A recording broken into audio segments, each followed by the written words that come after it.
Good afternoon, everybody. Welcome to Tales at 2, again here at Cedar Run. My name is Miss Erin. Welcome to any new folks that are joining us for the first time. We hope you enjoy our broadcast today. Anybody that's returning, we appreciate you guys joining us every afternoon. We're having a lot of fun doing these live broadcasts every afternoon on Facebook. Anybody that's watching the replay, you are welcome to, of course, ask questions. We'll answer them in the feed and things like that. So today's topic is fur, feathers, and scales. So we're going to be talking a little bit about the different types of animal groups, but also what those animal groups have that cover up their bodies. So as you guys know, we as people, we are mammals, but we're a little different than all the other mammals. We, instead of having fur, we've got skin and hair, right? But most mammals, the furry guys, like the foxes and the raccoons and the deer, those guys are going to be completely covered with fur. So some of our mammal friends might have hair like ours, like horses and things like that. But that's what makes our group of animals unique. Mammals are going to be our only animal group that has fur. So we as mammals, we need our fur as protection. So it's going to protect our body, but it's mostly going to keep our bodies warm. So if you guys think of people, we're going to be wearing clothes, right? So we don't have to worry so much about having a lot of fur and hair. But other animals that are out in the wild, they're using their hair to protect them from the weather. So in the case of this fur that I've got here, it's a rather large one. This is my friend the deer. Obviously, he's a pretty big animal, so he's got a whole lot of fur. But his fur is going to keep him warm in the winter. He isn't able to find shelter like a lot of smaller animals might do. So this fur is very thick and coarse, and this is his winter fur. It's going to keep him nice and toasty in the wintertime. But then, if anybody who has dogs and cats at home, you guys know that they do shed some of their fur as the weather warms up. They're not going to need this heavy, thick coat in the summer, but they're still going to have their fur to protect them so they don't get their skin underneath burnt by the sunshine, of course, right? So some animals might use fur for other reasons, right? If you have fur, it's also going to help you hide. So the deer is going to look a lot like the forest. They want to be able to blend in with the leaves and the trees and the branches, right? But if they're an animal that maybe lives in another place, like something that lives where there's lots of snow, they're of course going to have different colored fur to help them blend in where they live and camouflage. So if we had a deer that lived in like the Arctic, he might want to have a lighter color fur so he can hide there a little bit better. All right. We also have animals that have scales. So our friends with scales that a lot of folks know are our friends the reptiles, right? So this is a snake shed or a snake skin. So snakes, as they grow, they actually have to shed their scales. So you guys everyone always thinks it's kind of weird that they have to shed their scales. But you guys, as people with skin, you actually shed your skin too, right? So if you ever get a sunburn, you might see your skin peel off and kind of get crumbly, right? We're losing our skin, but we're not losing it in one giant chunk like the snakes do with their scales. So scales, when they're shed, are kind of soft and kind of plasticky feeling almost. But if they're on the animal, they're really tough and thick. And why do you guys think they might be tough and thick when they're on our friends, the reptiles? So I mentioned snakes, right? But we can think of other reptiles like lizards, right? And turtles and even alligators and crocodiles. They've got that thick skin because of where they live. So that thick skin and scales protects them from the things around them. Especially if you're an animal that's really low to the ground like a snake or a turtle. You're gonna get real roughed up if you don't have that thick, tough scale to protect you. So if we were people, or we were a snake and we had people skin, and we were slithering along on the ground, we'd get very scratched up and scraped up, right? The snakes don't have to worry about that because of that thick scale that they have instead. So I've got another thing with me. So we've got our snake shed. I also have my big old turtle shell. So these guys look a little different because it's an old one. So if you guys have seen turtles before, usually they're different colors. They're browns and oranges and yellows, right? So they actually have scales that grow on their shells. So usually the colored part is a scale that's growing on top of the shell. So in this case, the shell's very old. All the scales have popped off, right? So it protects the shell too to make sure that the turtle shell stays safe. He also has scales, of course, all over his body to protect him as he's walking through the woods. All right, my other thing that I want to talk about is our feathers. So what animal group has feathers? Hope you guys know this one. Our friends the birds, right? So every animal group is a little bit different in their covering. Our friends the birds have feathers, and their feathers do do a lot of different things for them. The main one that everybody knows is that it helps them to fly, but it's also going to help protect their bodies, sort of like the fur does, protect them from the weather and the temperature. But they're also going to use it as a camouflage too. So birds are going to have lots of different colors of feathers to make sure they're able to hide wherever they like to live. So this feather is a red-tailed hawk feather. Okay, it's pretty big, it's pretty long, it's pretty strong. I also have some great horned owl feathers, and this one's a whole wing. So you guys can see how all the feathers work together to make the wing of our bird. And it's very good at camouflaging. This owl likes to live in the trees, of course. So he's gonna blend in really well where he lives, but he's also gonna use these feathers to help him to fly. So there are lots of other animal groups, right? We talked about the fur with the mammals. We talked about the scales with the reptiles, the feathers with the birds. How about the fish? What do they have that cover them up? Giving y'all a second. So our friends the fish are kind of tricky. They have scales too, but their scales are going to be a little bit different than the reptiles. If you're a reptile, you've got dry, scaly skin. If you're a fish, you're going to have wet, scaly skin because you're living in the water. So there's one other group I want to talk to you about. Our friends the amphibians. Those are the guys like the frogs. Anyone have an idea of what the frogs have that covers them up? It's kind of gooky and yucky. They've got slime. So a lot of people tell me that they have scales too. They think they're like the reptiles, but they actually have a skin that's covered with a covering of slime. So the slime is going to protect our amphibian friends because they actually live in the water and on the land. So they want to be in the water, slipping through the water really easy, but they also don't want to get all dried out when they come up on the land. So it keeps their skin moist when they're out of the water. All right, so what I've got for you guys is I've got a little story that I'd like to share. And then I have an animal, so don't worry, hang on, okay? So we're gonna talk a little story. I'm gonna skip a few pages, so if anyone's read this one before, you know, I might be missing a little bit. So this is called Fern Feathers. It's kind of a fun story.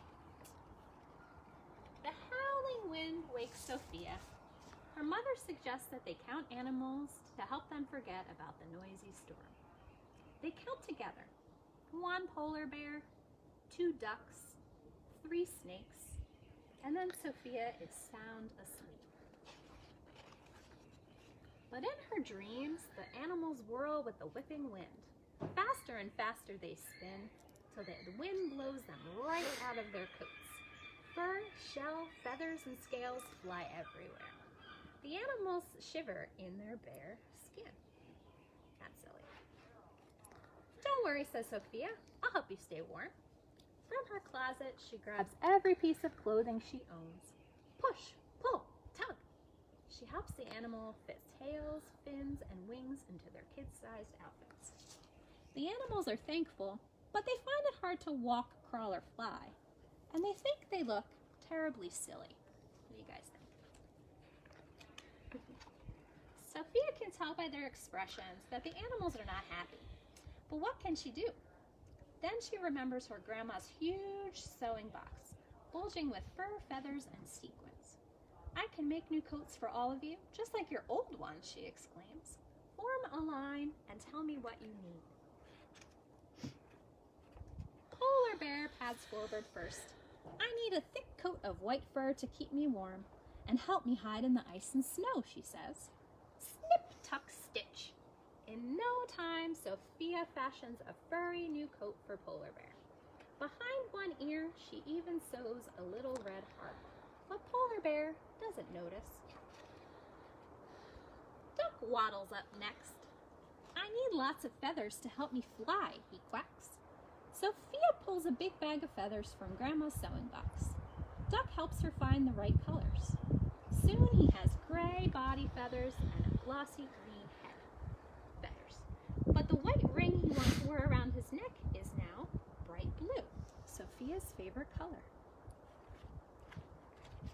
Frog hops up. I don't wear a coat over my skin, he croaks, but the wind whisked away my covering of slime. I need it to stay moist. Do you have any slime in there? Sophia checks, but there's no slime. Everyone thinks and thinks about what to do. But Frog can't think without hopping. Higher and higher he hops, till his big eyes spy a tub of green slime on a toy shelf. Sophia pours the slime all over Frog, letting it ooze from head to toe. Happily slimed, Frog hops away into the night. "Can I be next so I can get back into the water?" calls Fish from the back of the line. Everyone steps aside to let her go ahead. "I need smooth scales so I can swish, swish, swish, lickety-split," she says. "And please slime me too." Sophia chooses sequins for Fish. All decked out in slimy, shiny sequins, Fish is not only the fastest, but the flashiest. "I wear scales too," hisses Snake, "but I need dry ones." Let's try these pinecone snails," says Sophia. Using light and dark ones, she creates a beautiful spotted pattern of overlapping scales. As a special touch, she adds a few bright yellow bows. Snake smiles when he sees the bows and slithers proudly away. Another small voice pipes up. "The wind blew off my colorful wing covers," says Ladybug. "Now I can't warm birds that I taste awful." Sophia cuts tiny new wing covers out of red plastic. On them she draws little black dots and 2 stars. Ladybug opens up her new wing covers and extends her flying wings, happy to be a star. All night long, Sophia sews new coats for an endless parade of animals and adds her own special touches. In the morning, she wakes up. Her mother has a surprise. The whole family is going to spend the day at the zoo. "Look!" exclaims Grandma, pointing to a polar bear. "That bear has a red heart behind his ear." Sophia just smiles. The end. Is that a silly one? I like it because not only is it funny, right? Because she's giving new stuff for the animals, but she's making sure they have all the things they need, right? They need to be able to hide, they need to be able to protect themselves and stay dry or stay wet. So all our animal friends, they all have lots of different coverings. So anyone that's just joining us a little late, we're talking about fur, feathers, and scales and the coverings that animals have. But as a finisher, unless there's any questions, I got an animal for you all to see. Any guesses on who it might be? It's not too big. It's not too small. They're right in the middle. Maybe about this big. No guesses? Alright. This is one of my friends that is covered in scales. Some of you guys may know her. We've got a lot of this kind of turtle at Cedar Run. Some live in our nature center, some live outside. This is my friend Blinkin, and she's an eastern box turtle. So our friends that live outside at Cedar Run, a lot of them were people's pets that people couldn't care for anymore. And they couldn't live outside anymore because people had been taking care of them. And those guys are kind of cool because they can survive all winter long by sleeping or hibernating.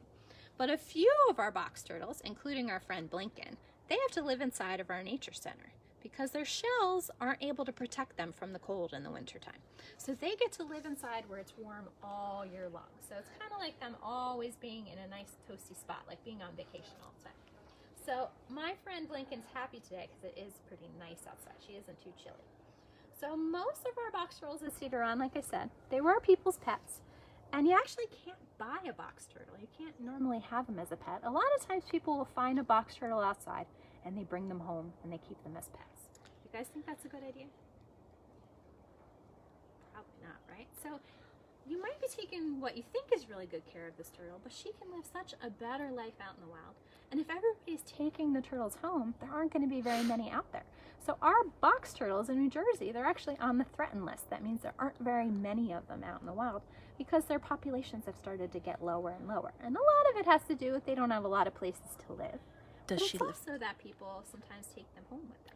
Does she live with Blueberry? She does not live with Blueberry. So this is one of our inside turtles, our nature center turtles. So she doesn't get to live with Blueberry. There's actually 8 turtles that live in the enclosure with our blue jay Blueberry. So it's not her, one of her. So this little girl, or I guess kind of big girl, that's why we call her Blinkin because she's bigger than all our other girl turtles. She's been here at Cedar Run for almost 10 years. And she's actually lived with humans since about 1985. So she's been living with humans almost 35 years, which is kind of crazy. We don't know how old she is. She was an adult when the place before us had her. But we think she's probably in her 40s, because these guys can live a really, really long time. So anybody that does have a box turtle as a pet, it's going to be a pet for a very, very long time. And that's what happens. A lot of people have them, and then they realize how much care they are and how long they live, and they don't want to have take care of them anymore. So she has some issues with her shell. And any of our friends that know Tommy the turtle, right? Tommy has a lot of things wrong with his shell. But our friend here, her big thing is that she has a lot of curvy parts to her shell. So this part should be nice and flat on the side like it is over here. But it should be like that all the way around. So it makes it so she's not able to close up her shell like she needs to and protect herself inside. So these guys have scales everywhere, right? I was talking about this other shell earlier, right? They would have covering on their shell. All the colored parts of her shell is a scale, right? But she also has scales that protect her body here, but they're not going to protect her from something that maybe wants to try to hurt her or eat her, right? So the shell has to do that for her. The scales are just going to protect her while she's walking around, so she doesn't get all scratched up and scraped up by tree branches and things like that.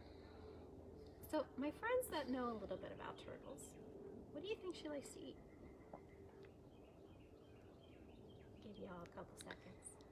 Is she a big hot dog fan, do you think? Probably not, right? So these are funny. There's lots of different types of turtles, right? There's sea turtles. There's turtles that live in the water. This kind of turtle lives in the forest. They're a land turtle. So our friends that live in the forest like to eat a big mix of things. They eat fruits and vegetables, like berries and leaves that they find along the way. But they also like to eat meat. So their meat's not going to be a hot dog. Their meat's not going to be a hamburger. What do you think it might be?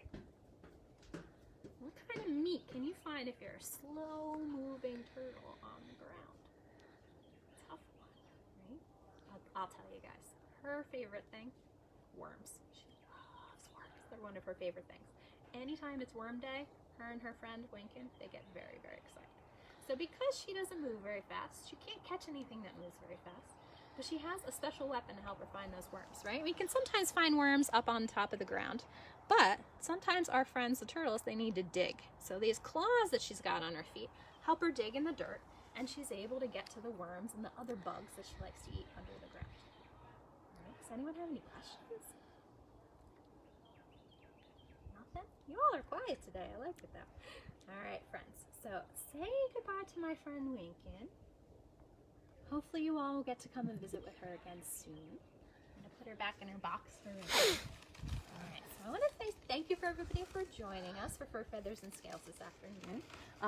Tomorrow will be Miss Rachel reporting from her house, so hopefully you guys can join in for that as well.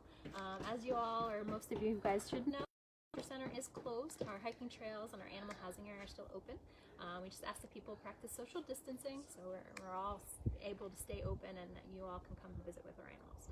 So thank you to everyone for joining us, and I'll see you again on Thursday. Have a good one. Bye-bye.